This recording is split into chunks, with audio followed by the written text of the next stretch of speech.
אז ברוכות וברוכים הבאים למפגש שלנו היום. שמי דוקטור נילי ברויר, שמחה מאוד להיות איתכם היום. המפגש שלנו הוא מתקיים במסגרת המרכז ללימודי מוגבלות שבאוניברסיטה העברית, בשיתוף ג'וינט ישראל, אז זו גם ההזדמנות שלי להגיד תודה רבה לשותפות ולשותפים שלנו. אנחנו מקיימים את המפגש הזה בנושא של ישע סמפטר, תחת הכותרת היהודיה החדשה, סימן שאלה, אישה ציונית, נכה וקווירית.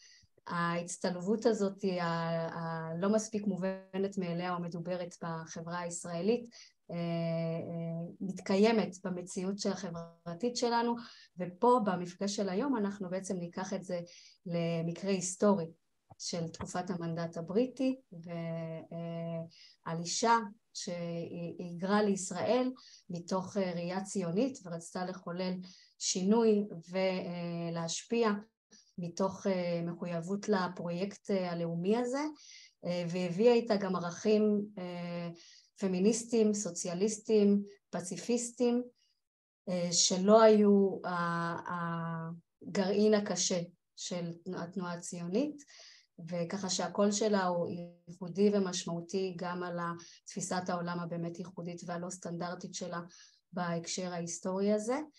אני אוסיף ואגיד גם שיש לנו תמלול ותרגום לעברית לאורך כל המפגש, אז מי שמעוניינת לאפשר את זה, תחפשו פשוט למטה בסרגל של הזום את הסיסי או במור, יש אפשרות להראות את הכתוביות, וככה זה ילווה אותנו לאורך כל המפגש.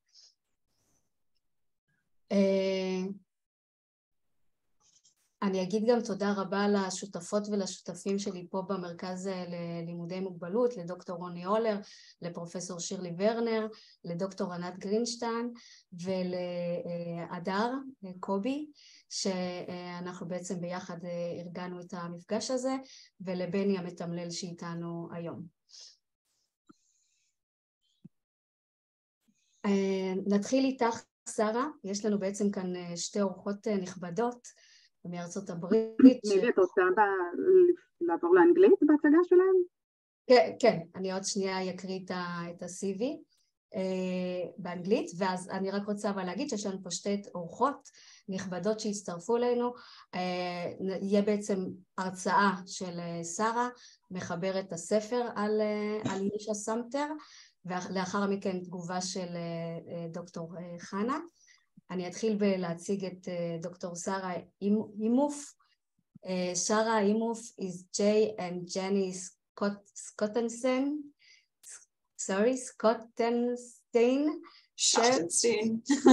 Thank you, Sarah. Chair in Jewish Studies and Associate Professor in the Department of Religious Studies and the Burns Jewish Studies program at Indiana University.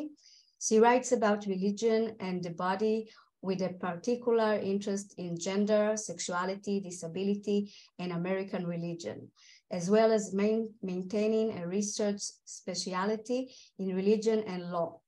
She is author of Masculinity and the Making of American Judaism, that was published through Indiana University Press in 2017.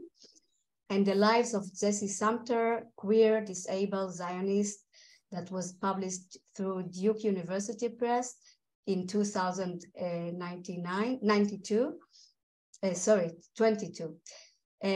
It's a new book from last year. She is the founder, co-editor of the Journal of American Religion. So Sarah, please, אני מעבירה את השרביט אלייך. Thank you so much, and thank you everyone for coming today. I'm really looking forward to speaking with you, hearing your questions, learning more from you too. So I have a series of images. I'll show them and just mention what they are when they come up, but they're mostly images of Sampter herself. Okay. In many ways, I've been living with Jessie Sampter since 2011, off and on. I think about her when I'm gardening, sometimes when I'm walking, when I'm eating. She, of course, doesn't know me. She died well before I was born, but I am fascinated by her. In my quest to learn more about her, I read everything she wrote, both published and not published, in the archives, other places I could find it. But I also did the things that she did as much as I could. I grew roses and nasturtiums. I tried my hand at cutting silhouettes. By the way, that's really hard and I'm terrible at it. I wrote by hand. I used a typewriter. I visited where she grew up in New York and where she lived in Palestine. So that is to say, I sought to use embodied knowledge in addition to reading. I talked a lot about this in my book, but for today, I'll just summarize briefly. Seeking embodied knowledge was so useful because it drew my attention to questions I might not otherwise have asked. Like, what's the weather like here on different days and how does it feel? How does it make my body feel? How long does it take me to walk from one place to the other? What does it feel like to be unable to do something without the help of another person? And so many other things in my everyday life. The other thing that seeking embodied knowledge does, or at least it was good for me, was emphasizing the limits of what we can know about other people's experiences. I can know what it feels like for my body to walk up the hill at Brenner, where Sampter lived. But in my very attention to the slight twinge in my knee, I'm reminded that it's my particular body that's walking up the hill. I can't fully know what it was like for Sampter to walk up the same hill on the days that she could. But I could bring better questions to her writings and to her historical moment. I could be attuned to things I otherwise might have missed. So I've begun today with this methodological reflection because I think it colors the rest of the talk I'll give today, even though a lot of the rest of my talk sounds more traditional, including quotes from published and archival sources. I'm also hopeful it will spark discussion, including the reflections of Dr. Zappas Green after I finished. Jessie Sampter was born in 1883 to a wealthy Jewish family in New York. So here we've got a picture of Sampter in her later years. But here we have, as far as I know, the only surviving photo of her father that was in her possession.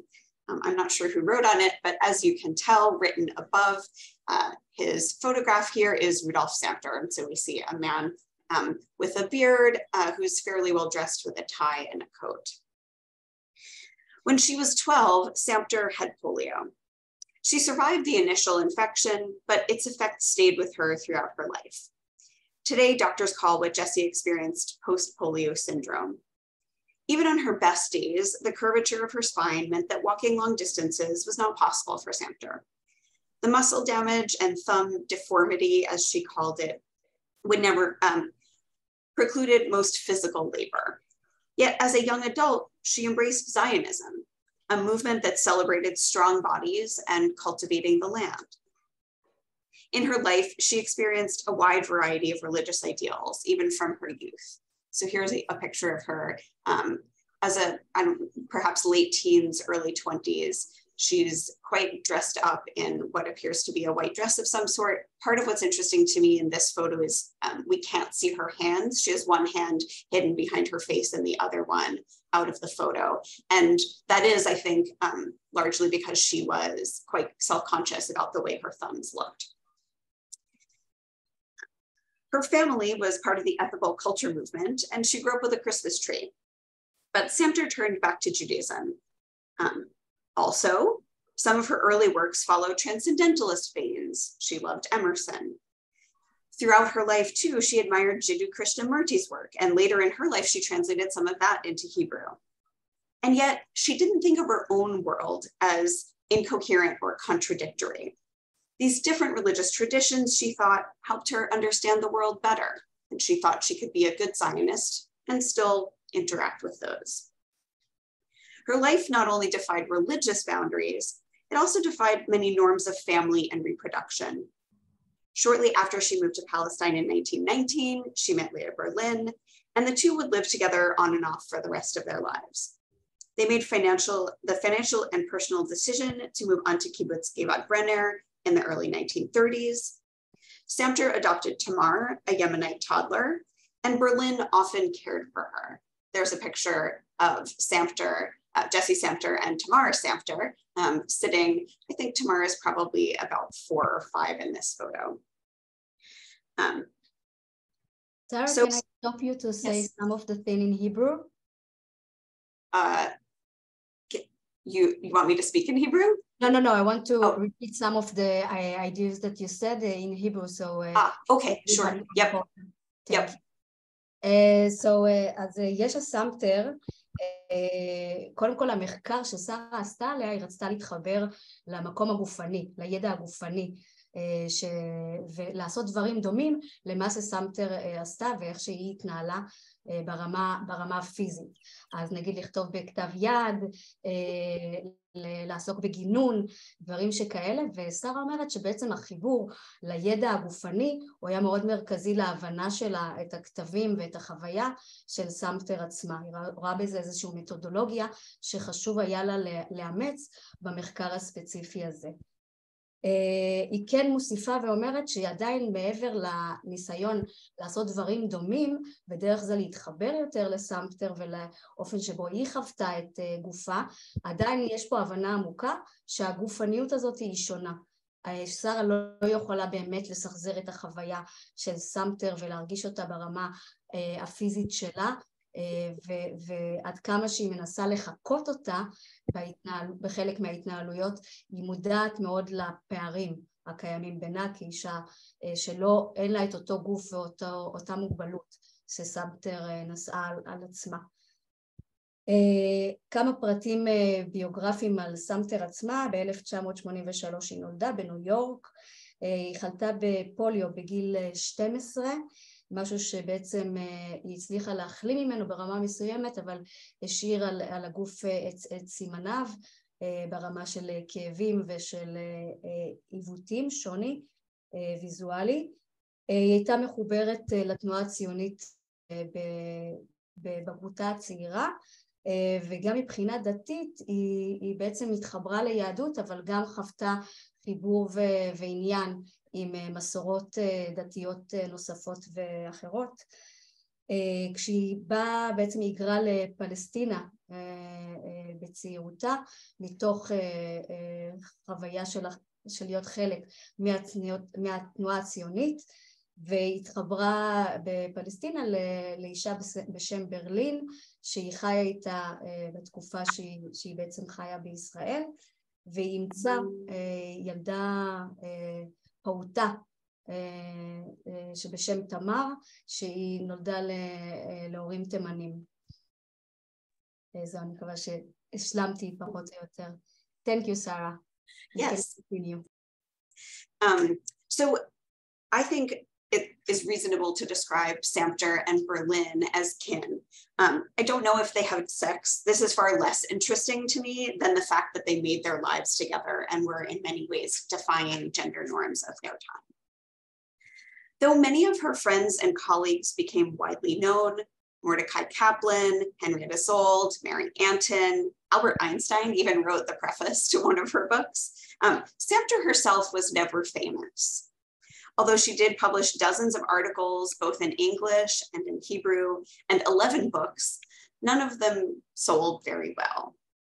In many ways, both Sampter's life and her thought represent what seem like a series of paradoxes. How could she simultaneously advocate for both nationalism and internationalism? How could she be a pacifist and support Jewish armed defense in Palestine? How could she make sense of the gendered ideals of her political movement and the reality of inequality? Oh, this is an image of the front plate of Modern Palestine, her book that Einstein wrote a little preface to. And here, thinking about gender roles on the kibbutz, here Sampter and Berlin are at kibbutz Kibbutz Brenner, probably in the mid to late 1930s.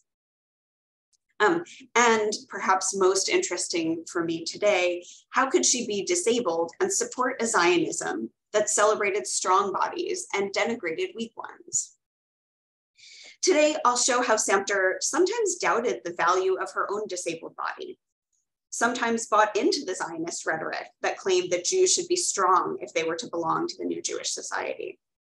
Yet the overarching message, and I think the most historically interesting one, is that Sampter supported Zionism while offering a deep critique of its celebration of strong and able Jewish bodies at the expense of excluding others. In 1919, after several years of publishing Zionist essays and poems, designing Zionist educational materials, and serving on Hadassah's Central Committee, Sampter decided to move to Palestine. She wrote that she bought a trousseau and declared herself married to Palestine. She was excited, but she also quickly recognized that in some ways, life in Palestine would be more disabling than life in New York had been. Not only did Palestine have less developed infrastructure than the US did, but the Zionist culture there promoted physical health as noble and ennobling. And here is the image that accompanied one of Sampter's own articles. And in this image, we see a strong man wearing shorts and a sleeveless shirt, working in the field, drinking from, a jug of water. And he looks extraordinarily fit and healthy and strong, and he's reclaiming the land. And this appeared alongside one of Sampter's articles about Zionism. Even Hadassah, the US Women's Zionist organization, saw the task of the Jewish state building and citizenship as manly and as things for the able-bodied. The Hadassah leader and close friend of Sampter, Henrietta Zold, wrote in 1921, "Our nerves need steadying. Our muscles are flabby, our resilience weak, our morale and discipline infirm. Everything must be brought in until men of muscle, judgment, experience, expertise, and means come in to develop its resources. Men of muscle have begun to come, the young, energetic chalutzim of whom you have heard. They are the brawn of the Jewish community." So, with this kind of rhetoric, what space was there for people with disabilities in this new Jewish society? Sampter spent several weeks in Hadassah's hospital in Jerusalem soon after she arrived in Palestine in 1919. When she recovered enough to write about it, she did not apologize for her inability to work, nor did she see herself as a drain on the Zionist cause. Rather, her essays framed her own experience as a celebration of Zionism for her English-speaking audiences. She praised the hospital itself. "To me, it was almost worth the discomfort of a serious illness that I might spend several weeks as a patient, in the ranks of patients, in our own Hadassah hospital in Jerusalem, the Rothschild Hospital." She celebrated its democratic structure. "I had no special privileges, save the privilege of a pleasant personal acquaintance with many of the physicians and nurses. I lay in the general women's ward. In the Rothschild Hospital, there are no private rooms. And consequently, there is no private versus ward psychology on the part of the nurses. They are in fact sisters, and in Hebrew called achiot, sisters to all their patients, with a friendliness, a kindness, a comradely helpfulness that seems equal toward the Yemenite housemaid, the poor Ashkenazi widow, the Hebrew school teacher, or the physician's wife." So her American Zionist audience could see the Zionism they hoped for: collectivist, democratic, philanthropic, and scientific. Her readers in Hadassah, including the big yearly convention, loved it. A woman named A.H. Vixman, the president of the Pittsburgh chapter of Hadassah, wrote it up for the Jewish Criterion national publication. She closed her own essay with Sampter's words: "As for myself, I hope I may be pardoned for repeating again the words of Jessie Sampter, who concluded her beautiful article entitled Bed Number 6, published in the last issue of the B'nai Israel Bulletin, with the phrase, 'God bless Hadassah, and forgive me if I am proud of her.'" So copies of Bed Number 6 were subsequently sent to all Hadassah chapters. And Sampter's investment in a Zionism that cared for bodies of all kinds continued. Here's an interesting, I won't talk much about this, but here's a photo, a relatively early photo of the rest home that Sampter insisted would be created at Givat Brenner when she joined, because she came with a significant amount of money. And yet, even while bed number 6 strongly supported Zionist ideas, it also cripped Zionism. Here I'm referring to the mode of disability critique that's named for a reclamation of the word crip or crippled. The essay's narrator and many other characters were physically or mentally disabled, and yet they played important roles in the new society. It even shows pioneers as potentially ill and disabled. 2 or 3 young pioneers, Halutzim, she wrote, look down, ill from the workingmen's camp. They are contented and quiet. All bodies, even those of the hale pioneers, were susceptible to illness and disability. That was nothing to be ashamed of, she thought. Unlike the Zionist narratives that celebrated overcoming malaria as a rite of passage, which sounds truly horrible to me, here the emphasis was not on overcoming. It was not on the masculinity of toughing it out. Sampter herself, physically in pain and struggling with depression, told the story of her time in the hospital as illustrating not only Hadassah's Zionist ideals of building the state and providing medical care, but also her own Zionist ideals of an inclusive Jewish culture that embraced Yemenite Jews, disabled women, and sick Halutzim, not only as outsiders, but as central figures. Even from her early days writing from Palestine then, Sampter was cripping Zionism to make space for disabled bodies. This commitment echoed beyond her writing. Sampter hoped for the creation of the first deaf school in Palestine. She raised money from both the US and Palestine and worked on the committee that would ultimately create the school. For project philanthropy, but also part political work, she wanted to shape a Zionism that included these students. Although she did follow along with the dominant mode of teaching deaf students, oralism, which at this time was dominant, in which students are encouraged to speak instead of signing, she still insisted that these students could and should be full members of the new Zionist society. Here's another photo of her at Givat Brenner. She's standing in a field and she's behind a large plant that has a flower. I think it's a dahlia, but I'm not sure. So it's not to say, however, that making space for disabled bodies was easy, and Sampter sometimes despaired. In May 1921, she wrote, "I dreamt the other night that I offered my life for the life of a halutz. Then I found myself turning into the halutz. I did not want that. I wanted to give him my life. I said so, and it happened. I died and he lived. A simple enough dream of desire." Her dream suggested a society that valued the life of a pioneer over the life of a disabled woman.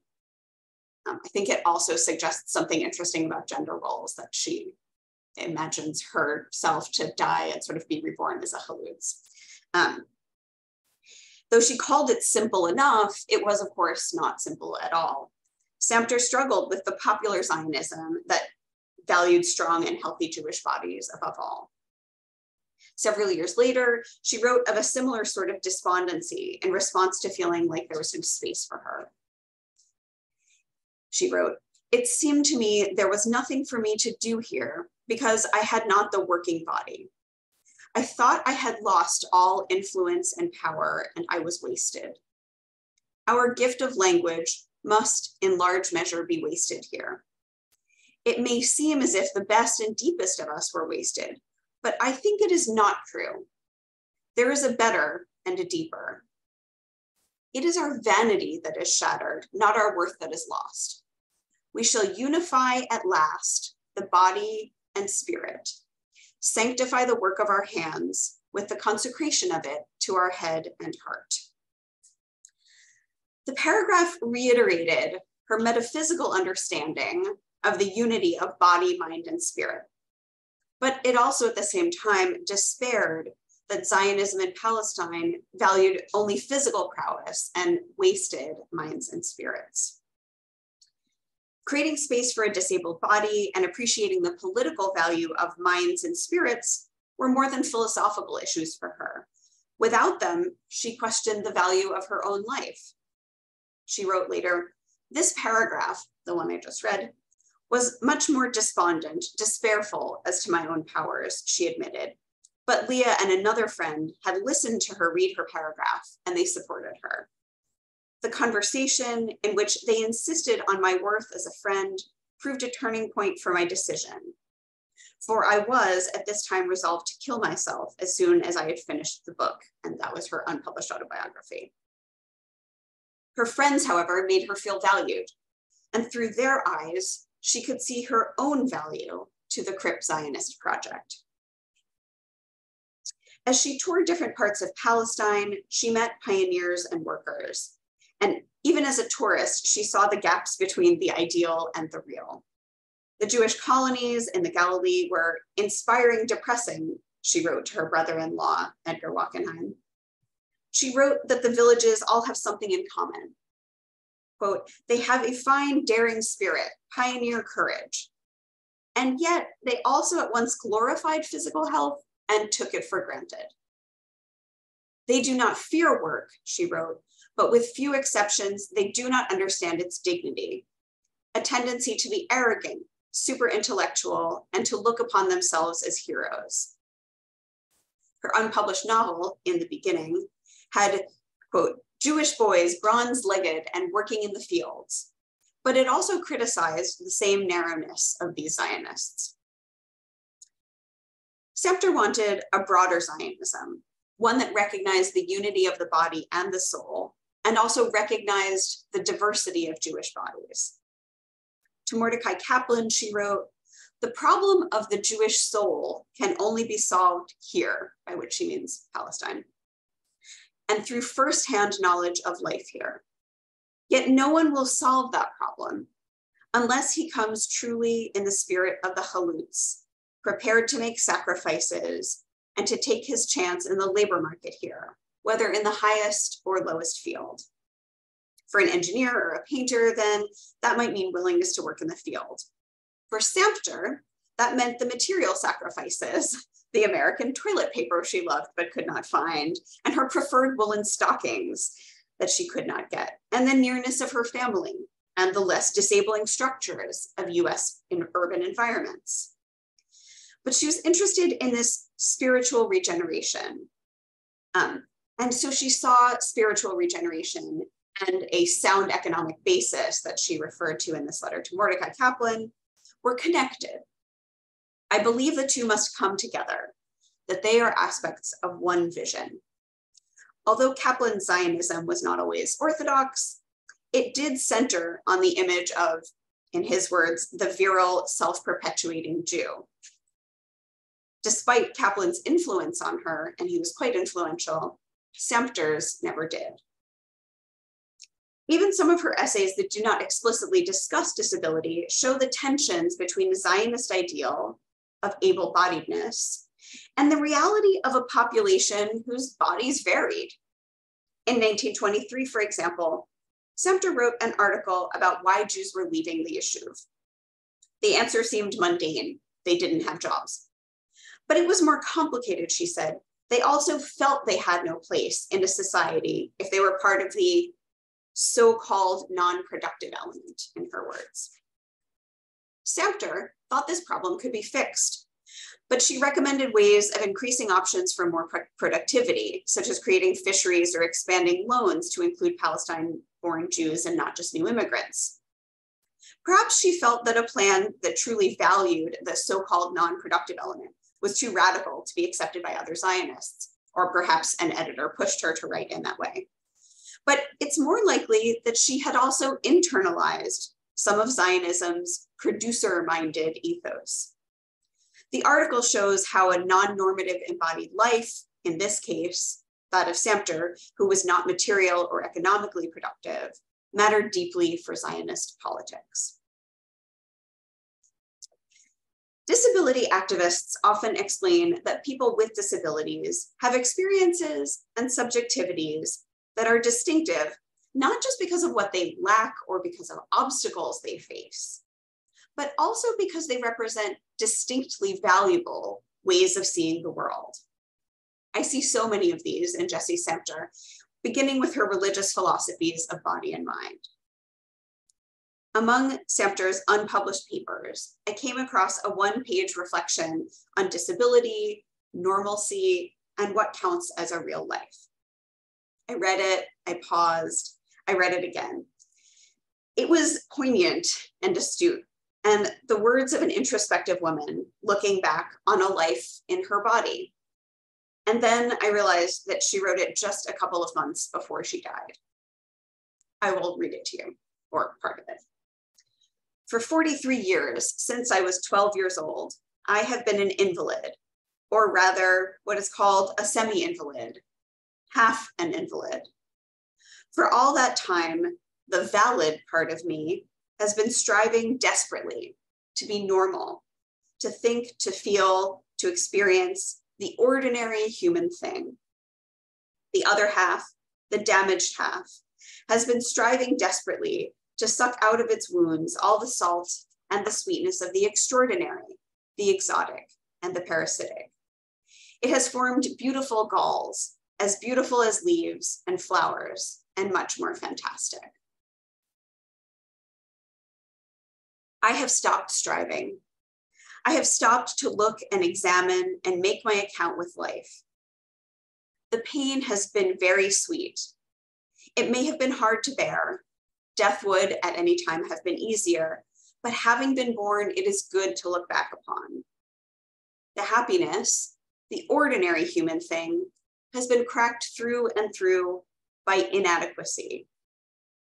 It was always half, a child that was not born to me, love without domesticity, walks from which one had to drive home, and independence with strings to it. And yet, as I figure up the account, it seems to have been all valid. Every kind of life is life if one lives it. This candid reflection on walks cut short by pain and disability, on feelings of inadequacy, on the struggle to make sense of seemingly incongruent parts of herself, showed a woman who reflected deeply about her own embodied experiences and shaped her life. I have quoted it at length because I think it shows in Sampter's own voice the richness of her own understanding of her life. It shows how she might have moments of seeing disability as a sin or as an obstacle or as an issue for Zionism, but it was also a profound and valuable way of seeing the world. It was her profound and valuable way of seeing the world. Validity, this essay, prefigures many of the movements in current disability studies. Memoir and first-person reflections have become standard bearers in disability studies. And here Sampter anticipates some of the philosophical and theoretical foci of that literature. Her essay speaks of pain and sadness. And yet, in the end, the speaker does not disavow these or reject a faulty body, but rather reclaims all parts of her life as a real life, a valid life. Thank you. Thank you so much, Sarah. It's so interesting that through your book, I learned about Jessie Sampter, and without it, I never heard about her in my education or through other social media. And she's such an important figure to rethink about intersectionality and Zionism and think about different approach towards Zionism. I want to summarize some of your points just to make sure that everybody can follow. אז אני שנייה יציג בקצרה בעברית את הנקודות המרכזיות ששרה דיברה עליהן. שרה דיברה על סמפטר כאישה שתמלה בתוכה ריבוי של פנים וסתירות, בעצם מכילה פרדוקסים לגבי הזהויות השונות שלה. מצד אחד, אישה שהייתה מאוד מחויבת לתנועה הציונית וראתה בעצמה חלק משמעותי מתוך זה, ומצד שני אישה שבעצם חוותה חיים שונים מהאידיאלים שהציונות כיוונה אליהם, היא בעצם אימצה גם כן ראייה של דתות שונות ומסורות דתיות אחרות מהיהדות, למרות שהיהדות הייתה חלק מהתפיסה שלה את עצמה ואת זהותה, גם במקום של זוגיות ומשפחה, אז היא יצרה איזשהו מודל חלופי, היא חיה חיים עם אישה כאמור, עם ברלין, היא אימצה ילדה שהיא הייתה ממוצא תימני, ואולי הדבר העיקרי פה ששרה שמה עליו את הדגש, זה שהיא הייתה חולת פוליו, ואישה שהתמודדה עם חולי למשך כל חייה, והפער הזה בין האידיאל הציוני של הגוף הגברי החזק והחסון, שבא להקים את הלאום כאן בישראל, הפער הזה בין הדימוי הזה לבין הגופניות הנכה שלה, היא יצרה איזשהו מאבק פנימי, שמצד אחד סמפטר עצמה היו מקומות שהיא אימצה את הגישה הציונית וראתה באידיאלים האלה של הגוף החסון והבריא, משהו שצריך באמת לשאוף אליו ולקדם אותו, ומצד שני היה גם בביקורת לשיח הציוני הלאומני הזה שדרש את הבריאות ואת התקינות הגופנית, והיא רצתה לייצר איזשהו אידיאל אחר, ובכתבים שלה התייחסה למקום הזה של ה-invalid, המקום שהחברה לא נותנת תוקף לשונות ולשונה, והיא התאמתה עם זה, היא מצד אחד אימצה חלקים מזה והפנימה את הסטיגמה, ומצד שני היא עטפה את הסטיגמה וביקשה לייצר מציאות שמכילה בתוכה אנשים שונים ואת המגוון שיש בחברה היהודית, והיא דרשה גם להחזיר חזרה את הלב והנפש לשיח ששם דגש יותר מדי גבוה לגוף ולגוף תקני, והיא שאלה איך אפשר לייצר מציאות חברתית שמצליחה לתת מקום לאנשים שונים שהם לא באידיאל הגופני המצופה הזה בציונות. ושרה פה מוסיפה גם את המושג של הקריפ, של איך אנחנו בעצם בכתבים שלה יכולות למצוא ביקורת שמייצרת מהלך רדיקלי יותר לתפיסות ציוניות, ומבקרת אותם, עושה להם קריפינג, מכניסה חזרה פנימה את הגופניות הנכה ואת הקוויריות, שמבקשות להסתכל על המציאות מזווית שונה. Sarah, thank you so much. We will go to Hannah, who will give the response. Hannah, I will just introduce you to Dr. Hannah Zaves Green, a visiting professor of Jewish Studies at Sarah Lawrence College. Hannah Zaves Green received her PhD in American Jewish History from New York University Department of Hebrew and Judaic Studies. Our dissertation and current book project that call Able to be American, Disability in U.S. Immigration Law and the American Jewish Response, explore how American Jews responded to discrimination against immigrants on the basis of health, disability, and gender in federal law and its enforcement. Hannah, we will move to you. נשמחה להעביר אלייך את השרביט. Thank you so much, Neely, and thank you, Sarah, for a fascinating talk and for a fascinating book. So I have some remarks prepared that I would like to share with you, and then I'll turn to a couple of questions that I have for Dr. Imhoff to get the ball rolling. So we tend to think of academia as the life of the mind, but as Dr. Sarah Imhoff reminds us in The Lives of Jessie Sampter, it is inescapably the life of the body too. Dr. Imhoff introduced the novel methodology, as she spoke about, embodied scholarship, incorporating the role and position of the body in relation to time and space. And this may sound like an ethereal concept, but it's actually quite straightforward. Each of us has a body and cannot think thoughts or perform actions without that body. The body mediates all of our experiences, whether or not we're aware of it, and to fail to attend to that body in our history writing renders our scholarship necessarily incomplete. As such, in addition to her deep and thorough engagement with textual sources, Dr. Imhoff incorporated, pun intended, the role of the physical body in her scholarship. In the garden, on the kibbutz, in the course of daily life, Dr. Imhoff paid attention to how her body felt, worked, functioned, and acted, understanding that the body impacted her own experience of the world, much as Sampter's queer and disabled body impacted hers. The body is simultaneously an elevating and a limiting factor. As with Marcel Proust, the smell of a cookie can enable us to recall memories long past on the one hand, and on the other, an illness or an injury prevents us from performing what we typically think of as basic daily actions. As The Lives of Jessie Sampter has it, bodies, senses, and feelings are important sources of knowledge. And Dr. Imhoff elaborates further that it's a privilege to be able to ignore your body, a privilege to pretend that your autonomous thoughts and carefully planned actions are where the real historical and philosophical action is at. In other words, as Dr. Imhoff points out and draws from disability studies, it's a privilege to imagine that we are somehow liberated from the body, even in the pursuit of seemingly. Not only are the body and mind not two sides of a dichotomy, they fundamentally reinforce each other as two intertwined. Get down to brass tacks. As you listen to this presentation, what's your physical experience? Sound waves are reverberating through your ears. Your brain, I don't know the mechanics behind it, but I know it does, is translating those waves into intelligible words. Perhaps you're walking using your legs and feet as you.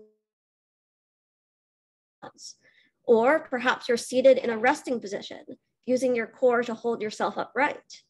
Your eyes are likely open, focusing on the screen, or perhaps blurring after a long day of work. Meanwhile, your heart is pumping blood, your gastrointestinal tract is transforming food into nutrients, and innumerable other systems are working together in an intricate dance to keep you alive and attentive. Maybe you have physical pain or an itch drawing your attention, and those are just the basics. Attending this presentation, in other words, is not purely an intellectual pursuit.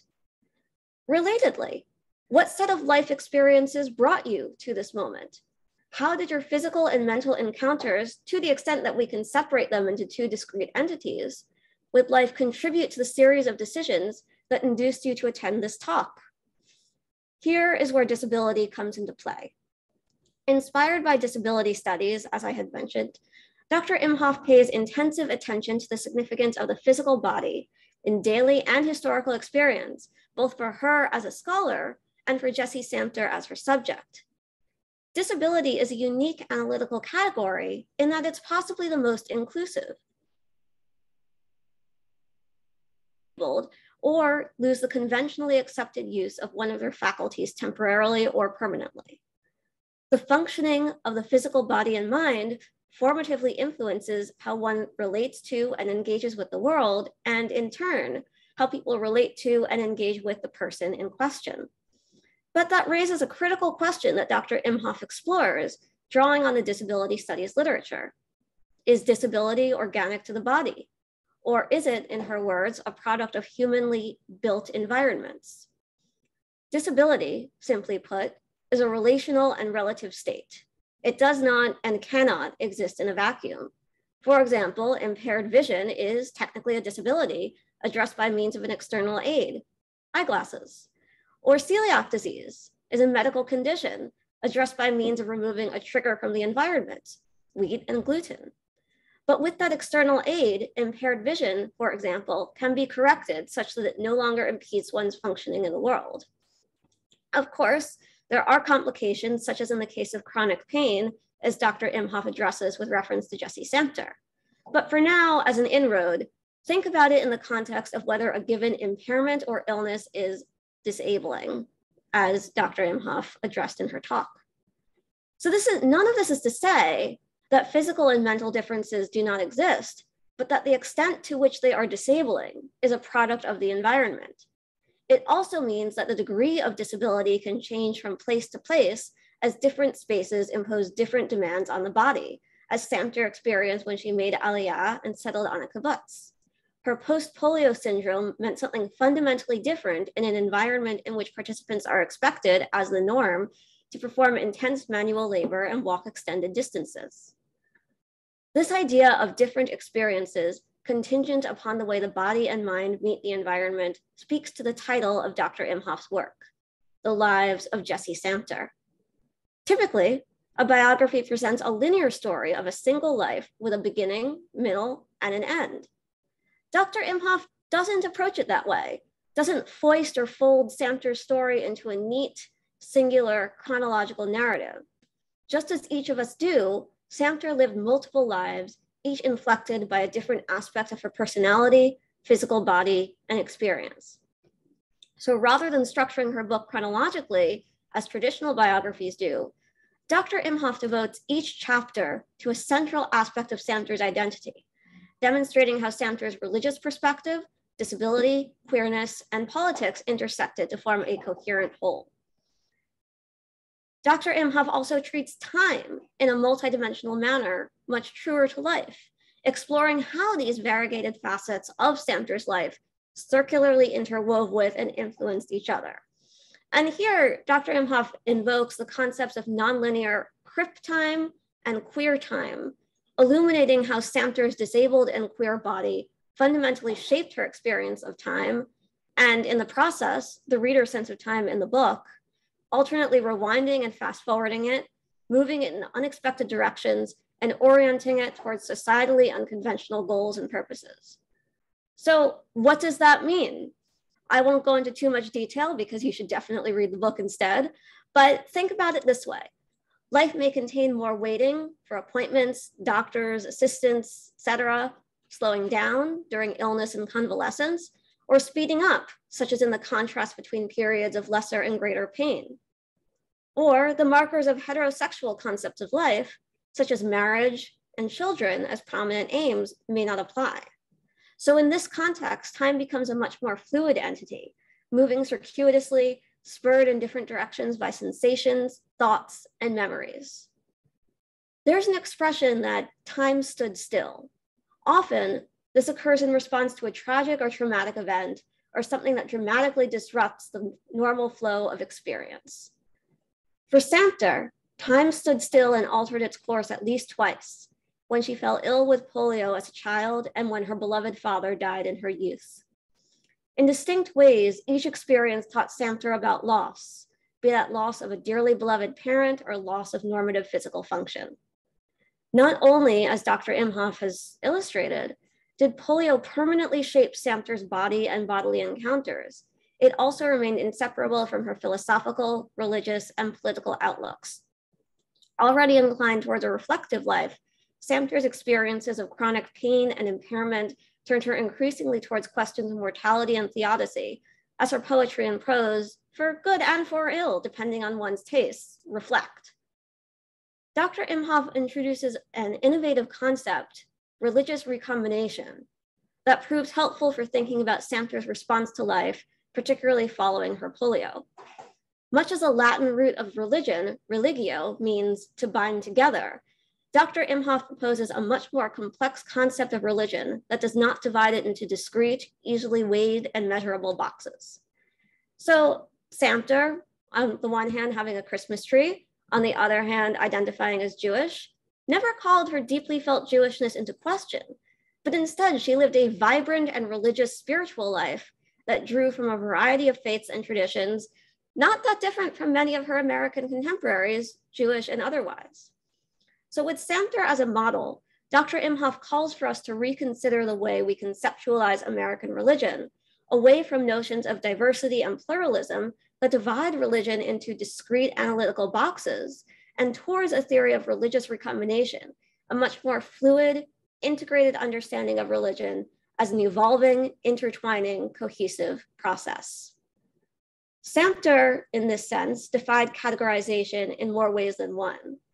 Due to her illness and queerness, She had neither a conventionally productive nor reproductive body, but she was a Zionist who made Aliyah to Palestine. Though identifying as a Jew, she drew from numerous other faiths and traditions. Her queerness, then, referred to more than her sexual orientation, though it was undoubtedly that as well, as much of Sampter's writing and her long-term homoromantic relationship with Leah Berlin reveal. Her queerness extended beyond her sexuality to encompass her overarching approach to life, her ability to comprehend and relate to the world differently, the fact that Sampter could not be reduced to any simplistic or facile category. Her Zionism provides a prime example. According to Sampter's vision, Jews contributed to the revitalization of the Jewish people and the land through spiritual as much as physical labor. As Dr. Imhoff discussed, and I touched on briefly, Sampter viewed body and soul as united in a single entity. One could not strengthen the body without simultaneously strengthening the soul. Her Zionism might be best summarized by the phrase, for each according to their abilities, to each according to their needs. Each Jewish person had something valuable to offer to the project of spiritual uplift and refashioning that Zionism represented.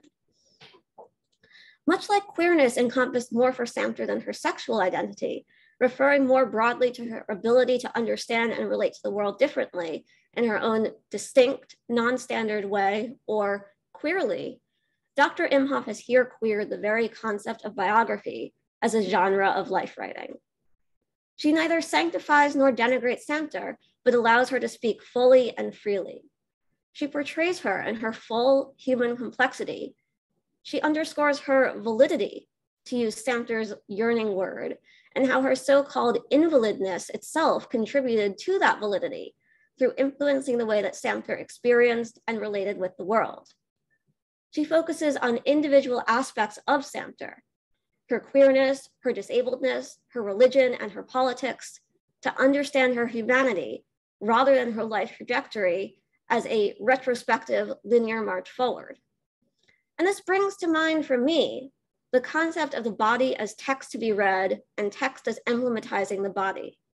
Here, Dr. Imhoff has written Sampter a new type of body, a textual depiction of an admirable, yet flawed, complete, yet lacking, non-normative, yet terribly and so humanly normal American Jewish woman, suitably conveyed in the written word as Sampter's writerly self would no doubt prefer.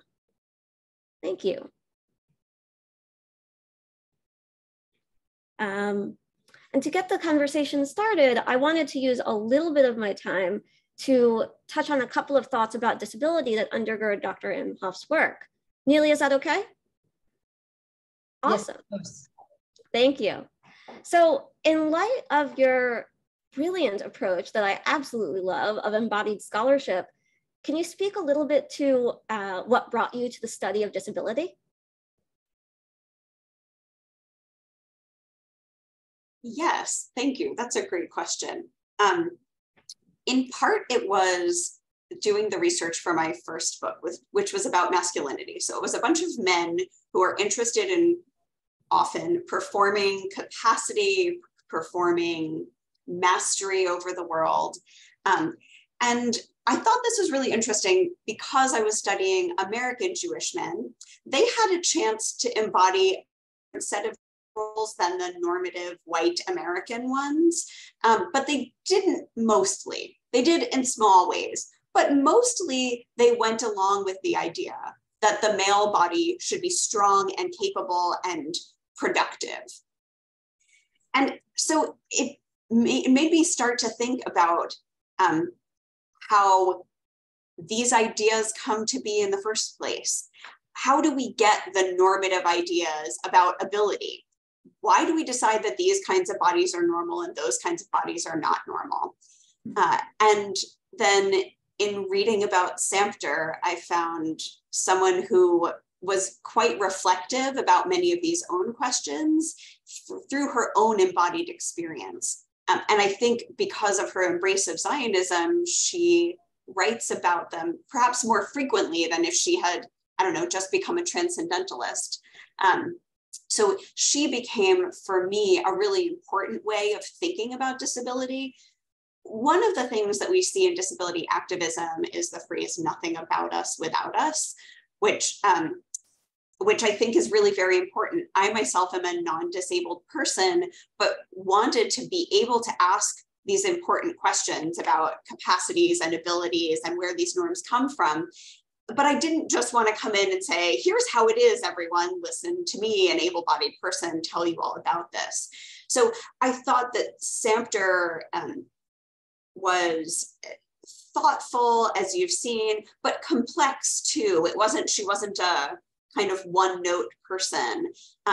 So yes, so that's a large part of how I came to think about the importance of disability for thinking about, I mean, I would say in almost every academic project, there are people with bodies. And I think disability studies brings us really important questions, even if none of the people we are studying would identify themselves as disabled.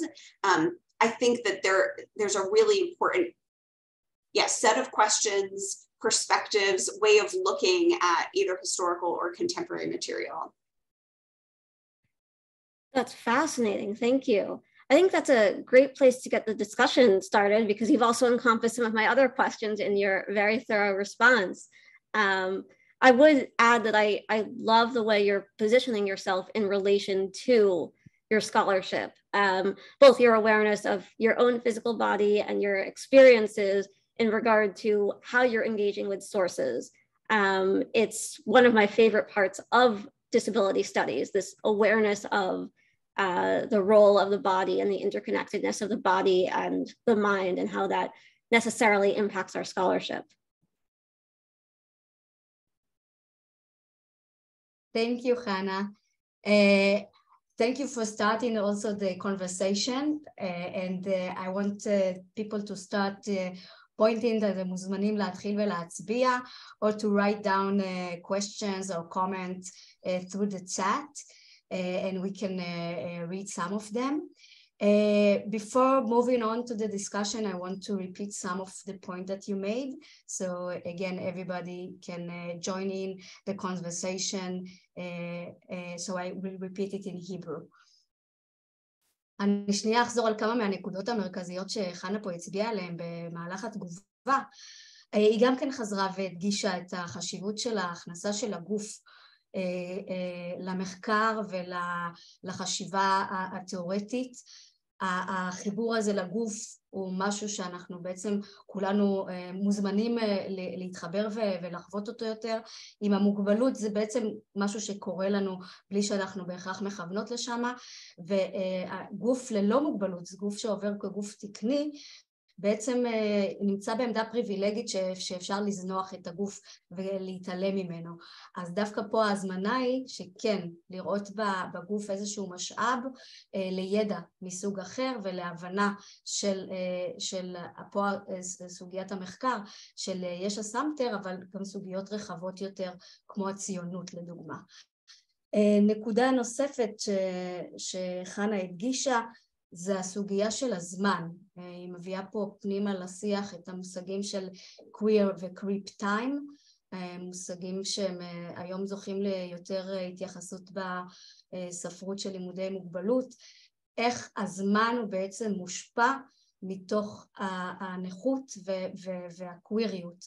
אם יש לנו איזשהו זמן ליניארי, נורמטיבי, שאנחנו לומדות לחשוב דרכו ולחוות דרכו את המציאות החברתית כמשהו שהוא זורם ופשוט ואין צורך לחשוב עליו, אז המוגבלות והקוויריות בעצם יוצרים איזשהו סוג של קטיעה, הפרעה לתנועה של הזמן, ומערבבות לנו את התנועה הזאת שהיא כבר לא ליניארית, אלא היא תנועה שהיא חוצה גבולות, והיא מפריעה והיא נעה לכיוונים שונים, והספר של שרה הוא בעצם מנסה לא ליצור ביוגרפיה ליניארית של החיים שלה מהילדות עד גיל הזקנה, עד המוות, אלא להפך, לייצר מהלכים מקבילים שאיך הזהויות השונות יצרו סוגיות מהותיות בחיים שלה,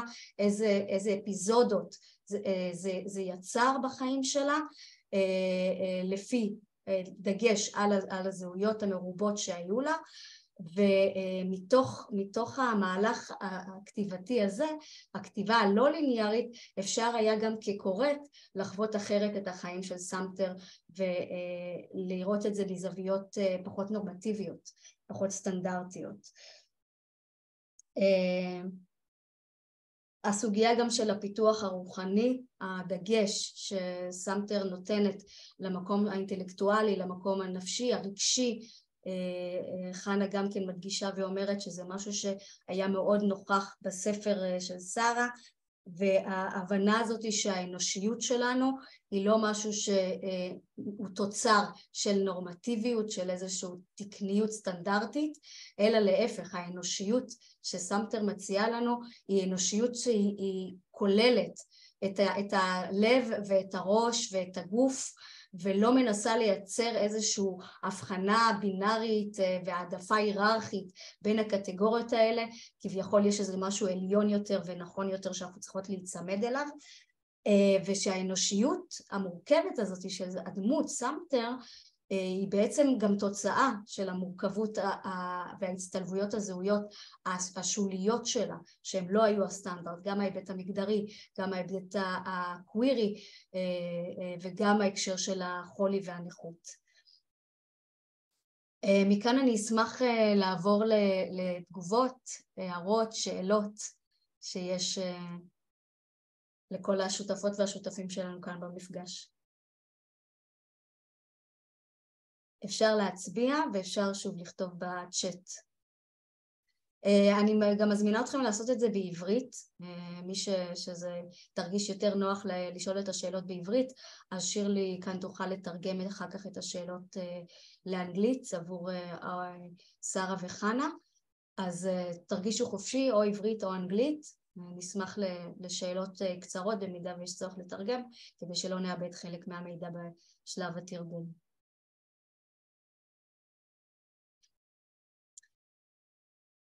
אולי אני אתחיל בכל זאת בשאלה משלי, כאן אני אאמץ את הטקטיקה שלך. I will ask a question to both of you about Sarah Sampter, about Jessie Sampter. One of the interests that I have regarding disability is the way that disabled people maneuvers against stigma and how we can perform our identities that will be fuller. And it seems that there is like several tactics that consider to be more common to date. So we're thinking about passing, we're thinking about overcoming, we're thinking even about masquerading that Sibyl Stubin is talking about.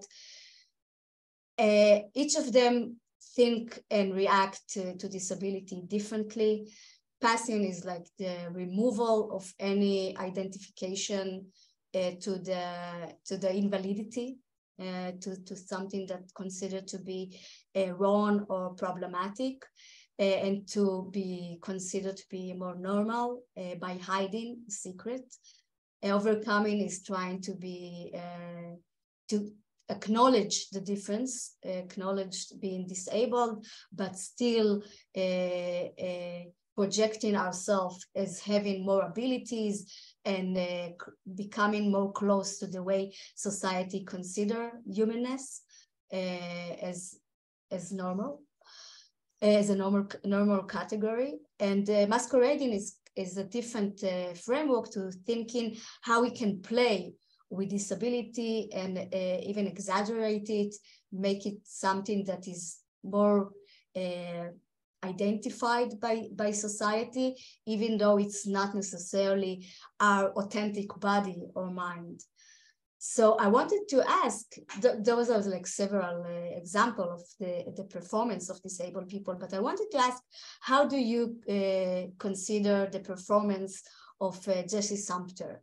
Do you identify her maneuvers as going to one specific way or combining different strategic performance together, or even maybe proposing other approach to disability identity and the way that we project them into social encounters? That's a great question. I think the answer is for Sampter, and I think for many disabled people, that over a lifetime, you use different strategies in different moments. And for Sampter, I think there were moments, especially, well, according to her own autobiographical writing, that as a teenager, so shortly after she had polio, she was most invested in passing. She was most invested in appearing as normal as she could. But I think by the time she got to adulthood, that held less appeal for her. She, early on in her work with Hadassah, was asked to do things like public speaking, which required a lot of physical effort. And very quickly she said to Henrietta Zold, "This is not for me. This is not the gift I am going to be bringing to Hadassah." And she then did things that she did think were her gift, and Henrietta Zold also thought were her gift, like writing educational materials, designing a curriculum for a school of Zionism. So I think in many ways, she really just wanted to change the world around her to match her own sense of what it meant to be human. And what it meant to be human for her was for each person to have certain kinds of capacities and certain other things that were not their strengths. And that was both physically and mentally. So I think, yes, there are moments we can see something like masquerading, like bed number 6. There was no reason she needed to write something that got sent to all Hadassah members that emphasized her own sickness. And I think she did that strategically. I think she wanted people, because she was known in Hadassah circles as an important thinker, and she was also known as somebody who was, not physically out and about and doing like hands-on kind of Hadassah stuff, that she wanted to say, yeah, this is how a person with disability like myself contributes to this, and you should recognize it. So I'm not quite sure that, in some ways that's very similar to masquerading. It's drawing attention to what she sees as her own embodied situation and saying, yep, this one's valuable too. Don't like be embarrassed and look away. In fact, look at this because it's really important. So, I mean, I guess long story short, I see that over a lifetime, she employs different strategies at different times. And I think one of them is also recognizing that the world she lived in had a different set of norms than the set of norms she wanted, and pushing to change that set of norms. So yeah, using her own identity to change a set of norms, or pushing in that direction. I mean, another story, but I don't think many of her interventions were entirely successful. Like, we don't see a Zionism in the 1930s that is like, yes, let us think about the way we can imagine different capacities and places for people with disability. Like, it's not like she was transformative in the ways that she might have hoped to be. Yeah, and I'd also add just one additional component, that of the concept of disability on a continuum, that it's not an either or state. There are varying degrees of disability that occur in different times and places for the same person, for different people. And that's something I think that Sampter grappled with quite a lot, particularly in relation to her discussion of validity. What did it mean to be a valid human being? I think it's fascinating that she pulled out the word valid from the word invalid, right? Because what is a disabled person? If a disabled person is deemed an invalid, they are invalid. And so I think this concept of disability as valid removes it from this dichotomy and places it more on the this continuum that I had mentioned. I saw in the chat there are a couple of questions about Tamar. I know some things about Tamar, and the archivists at Givat Brenner are also like kind of socially the archivists of the place, and they also have stories. So Tamar, Yesha raised Tamar. She taught her some at home, and then as Tamar was a little older, she sent her to school. Then when they moved to Givat Brenner, Tamar mostly went to school in Tel Aviv. Tamar lived on Givat Brenner until she got married. And then I think that was the point when she moved away, but they're still in touch. I've seen a picture of her like at a birthday party with her husband. So I don't know all the details about Tamar, but I bet the folks at Givat Brenner can know more about her. I wish I did, but I don't know the answer to that. So there also one of these questions is her upbringing. As I briefly mentioned or sort of alluded to, Sampter was very invested in education. She was also in the issue very invested in educating Yemenite children. She was, I think, outraged is a fair word, to know that in many communities, the kindergarten was actually basically the Ashkenazi kindergarten, and any families from Yemen were excluded. And it wasn't by policy, it was just by social exclusion. And so she was instrumental in starting a Yemenite kindergarten. And that meant she was involved with like curricula. She was also involved briefly in the scouting movement.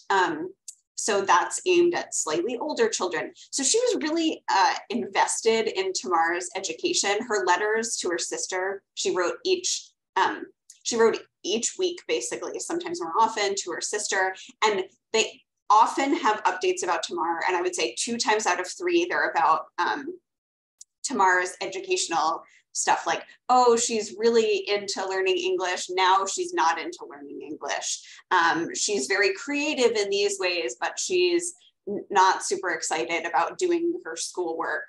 And sometimes Tamar would write on the back of Sampter's letter in English to her family. That was after the 2 of them went to visit Jessie's family, so Jessie's sister and her husband and children. And then after that, Tamar would sometimes include a little bit in the letters of, you know, just, I love you, and Elvie, etc.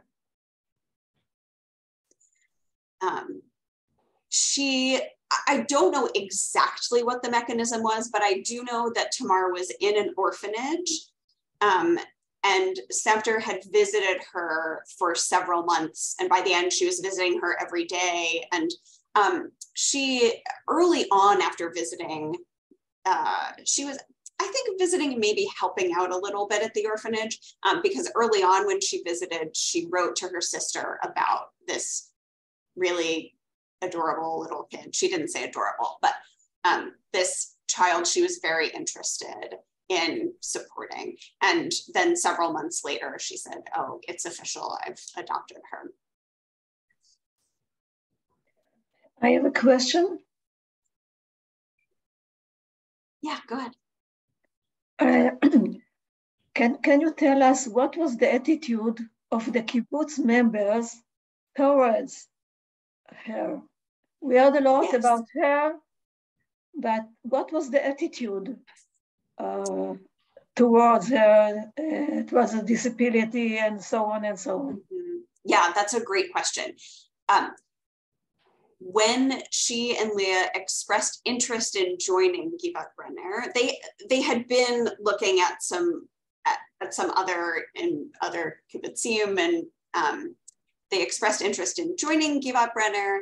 And there's a set of recollections of kibbutz members, and one of the kibbutz members said, we thought, what are we going to do with these 2 old ladies? Now, they're in their 40s at the time, so you get a sense of what of their idea of like, oh, these people are old, and what will they do on the kibbutz? And it was a little bit complicated because she did come with money. Some kibbutz members thought, is she really going to contribute? Should we just have her here to get the money? And then what does that mean for our idea of being a collective? after she did arrive, because she brought the money for the rest home and they created that, it seems like she was beloved in many ways. She often wrote basically a kibbutz newsletter, so we have a lot of those. But she didn't do the standard tasks that other people on the kibbutz did, and everyone knew that. And so one of her friends on the kibbutz said basically, she was part of the kibbutz, but she was always an exception. And so maybe she didn't really understand what it was like to be, I think that person says, a cog in the machine. So I think the kibbutz members, and now she's remembered quite fondly as an important member of the kibbutz. But I think that there were some mixed ideas because people had expectations, like, everyone here needs to have a job that contributes. And I think some people thought, is writing the kibbutz newsletter really a job that contributes? Is giving your money but not laboring, is that really contributing, right? In ways that I think they were less skeptical about Leah Berlin, who did contribute in many of the more traditional ways, even though she also was an old lady, which is funny. Mm-hmm. Thank you.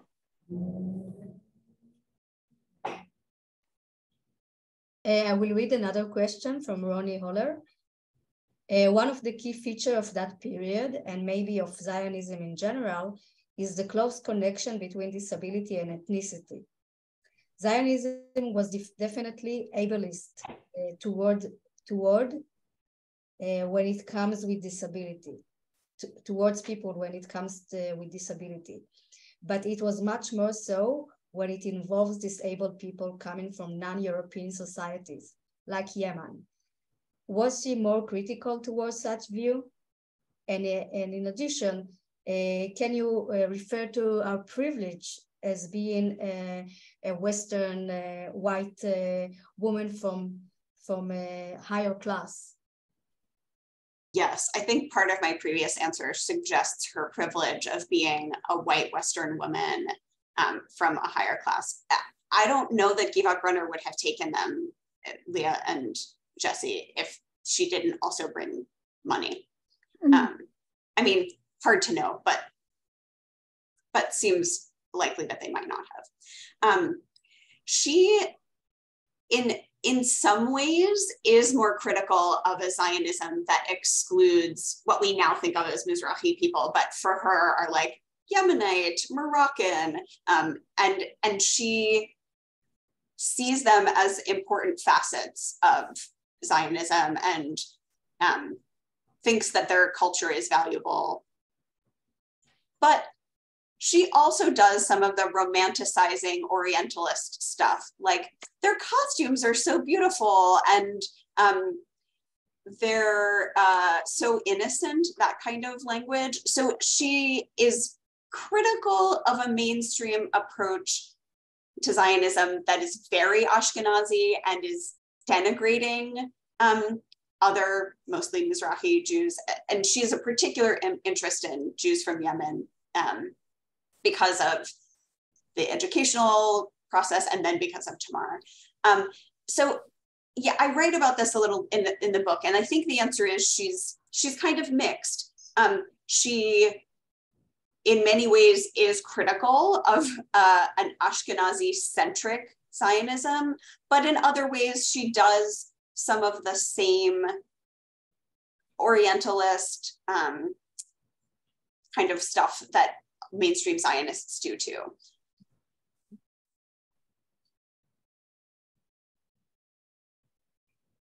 Dalia Zaks also had a question about her relationship with Berlin and how was that accepted in the kibbutz? They were never an out couple, which is part of why I said, like, I don't know if they had sex, and that's not super interesting to me. What's really interesting is how they made a family together. They came into the kibbutz together. They were seen as a pair, a kind of an odd couple. I have not seen anything that suggested that anyone in the kibbutz objected to whatever relationship they had. but I also haven't seen anyone say, like, it's fine that they're lesbians because they weren't out in that way. So I think, yeah, I think they were, whatever relationship they had was accepted at the kibbutz, but it may also have been helpful that nobody was explicit about what kind of sex was or wasn't taking place. That was partly the reason why you decided to use the word queer toward her instead of lesbian. That was one of the comments that we received when we spread the invitation. The decision to use queer to a historical context that was not using that term. Yes, exactly. So I'm using queer as an analytical term or as a theoretical term, rather than to say, oh, she went around identifying herself as queer. She would not have used the term lesbian. She would not have used the term queer to describe herself, except in the way that, you know, in the early 20th century, queer in English also just kind of meant weird or different. And she probably would have used that to describe herself, but she wouldn't have meant it in the way that we do now. And so, right, in the book, I don't even say Jessie Sampter was queer. I say she, her life had queer kinship because she created a family that was a non-normative family. And she also had queer desire. So we see in some of her unpublished writings, kind of desires to be a boy when she was a child, homoerotic desire expressed for other women who were friends of hers at times. We saw just kind of a flash of it in my talk here when she imagines being the halutz and then giving her life and sort of being reborn as the halutz. So she has an imagination that is a little bit more fluid with respect to gender. So I'm not making a claim about her as a person being queer or even any sexual acts, but I do think that her life is really valuable and interesting to think about in the ways that it defied norms of family and sometimes gender norms too. עמית, אתה תרצה להגיד בקול את מה שכתבת לגבי הפרק העתידי? רואה שיפה נוכחת, אולי תרצה לספר בעצמה. יפה, את רוצה להגיד מילה על הפרק שלך? לא, לא? זו הייתה תנועת לא? בכל אופן, סילביה שגם נמצאת, ואני ערכנו ספר, ויש פה כמה תורמים ותורמות לספר, שיקרא מבעד לארון השקוף, קולם של להט"ב בקיבוץ, ויפה כתבה פרק שחלקו מבוסס על מחקרה של שרה אימהוף, על חייהן של ישע ולאה וההתקבלות שלהן בקיבוץ וההתקבלות שלהן בספרות ובמיוחד בספריו של משה שמיר שהיה קרוב משפחה של לאה.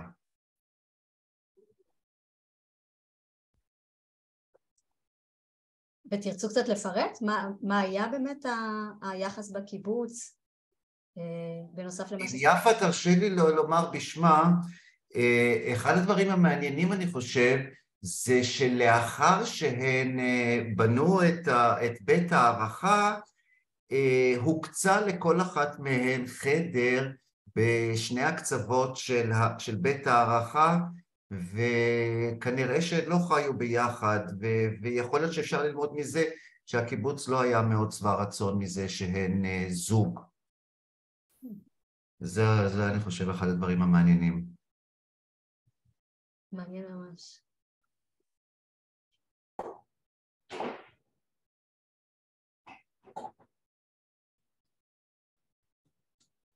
Hannah, I want to add another question to you regarding the comments about ethnicity.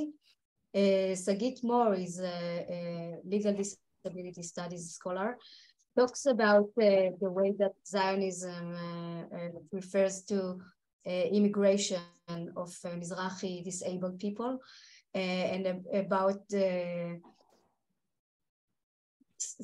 some extent of selektia. And I know that your research is focused about immigration law and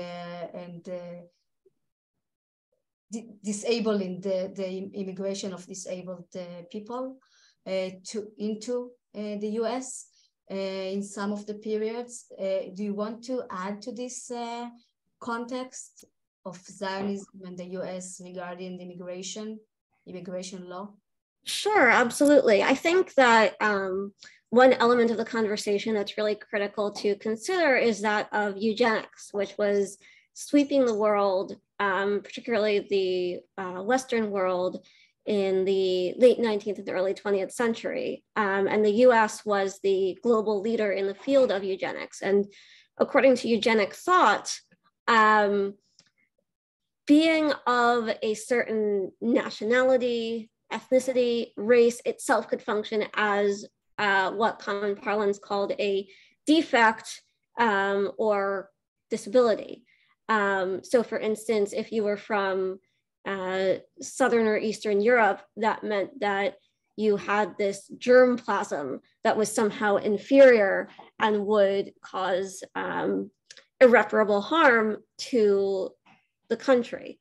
And so therefore the United States sought to keep out people it viewed as undesirable because of these defects.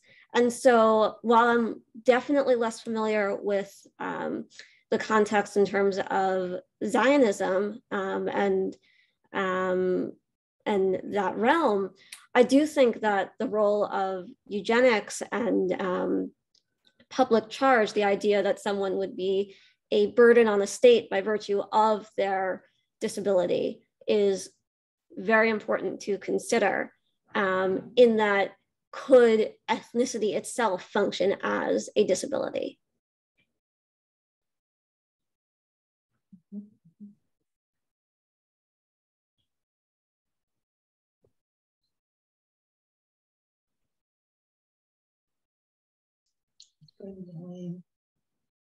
Dalia Azak asked another question, and Hannah Safran also. Were her books and articles translated into Hebrew? Some of them, yes. She wrote in Hebrew from like, I don't know, 1932 or 3 on also. So she was writing in both Hebrew and English. So she's got poetry that was published in the newspaper Davar, and some articles that were specifically published in Hebrew. And then there are also things that were published in English and in Hebrew. I think some of her books may have been published. I should look. I know actually one of her books is poetry appropriate for children from Bialik that she translated into English. So yeah, so there's some of that. And I think, I'm not sure about which of her books ended up translated to Hebrew. I think we maybe just have to do a Google search to figure that out. יפה רוצה, כן יפה. כן, קודם כל אני מאוד שמחה לפגוש את פרופסור שרה אימהוף, אנחנו היינו בקשר והיא עזרה לי לאינסוף, לולי הספר שלה לא הייתי כותבת את המאמר על ישע ועל ברלין. העניין הוא שבאמת על הספר שלה אני בניתי באמת מערכת יחסים משלה בתפיסה אחרת משלה, אבל וכמו שאתם רואים, אני באמת עסקתי בקיבוץ, אני אפילו ראיתי יש הסמפטר, היא לא רק הייתה אישה קווירית, היא ניסתה לעשות קוויריזציה של הקיבוץ, עם כל האידאות שלה, היא רצתה לבנות עולם חדש, וארץ ישראל בציונות, זה היה לצאת מארצות הברית עם כל הסיפורים בהיסטוריה שלה, לבנות כאן עם חדש ועולם חדש, היא באמת הייתה ציונית, אבל היו לה בעצם ציונות משלה, ציונות קווירית משלה, ואת זה באמת היא ניסתה, ניסתה ליישם, ולאה ברלין הלכה אחריה. לאה ברלין, הייתי אומרת, היא הייתה הטיפוס של הגבר החדש, של היהודי החדש. היא הייתה היהודיה החדשה לעילה ולעילה, והזיווג שלהם והקשר שביניהם באמת הוא מעל ומעבר.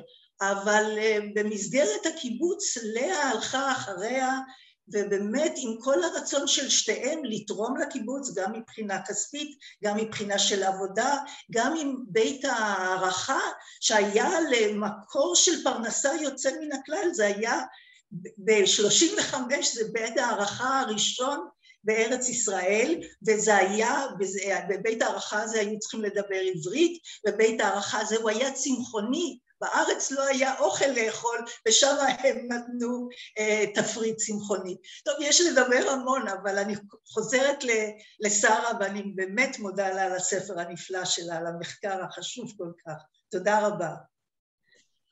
Thank you so much, Yapa. Yeah, there is so much. That was one of the things that I realized as I was researching her, that I would find new things and like new projects that she had and new ideas that she had that I had no idea had been going on. Yeah, so the restaurant was vegetarian, but as soon as she died, it stopped being vegetarian. Right.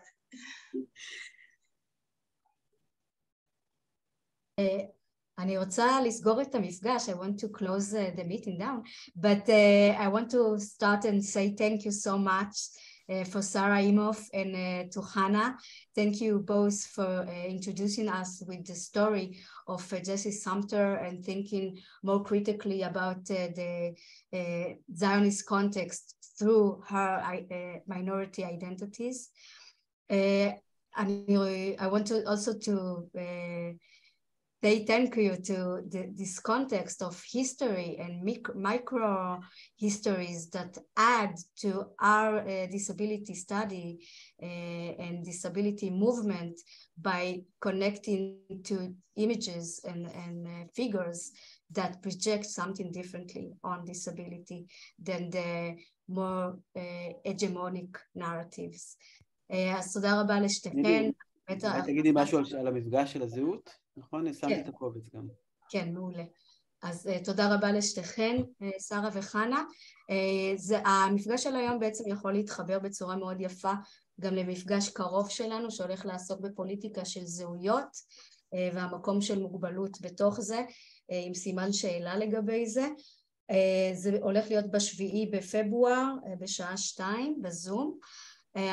החשיבה הזאת של פוליטיקה של זהויות והדרישה לשים את המוגבלות כקטגוריה זהותית ולייצר סביבה תנועה חברתית תרבותית ושל שיח גאווה, זה משהו שגם קורה היסטורית ומעניין לחשוב על סמפטר בהקשר הזה, האם היא הייתה חלק או לא חלק מתוך המהלך הזה. ותודה רבה לכל מי שהצטרפו אלינו היום, מקווה שתצטרפו אלינו גם למפגשים הבאים של המרכז ללימודי מוגבלות, ותודה רבה לסיום לבני על התמלול והתרגום לאורך כל המפגש. תודה רבה, להתראות. תודה רבה. תודה רבה. חנה.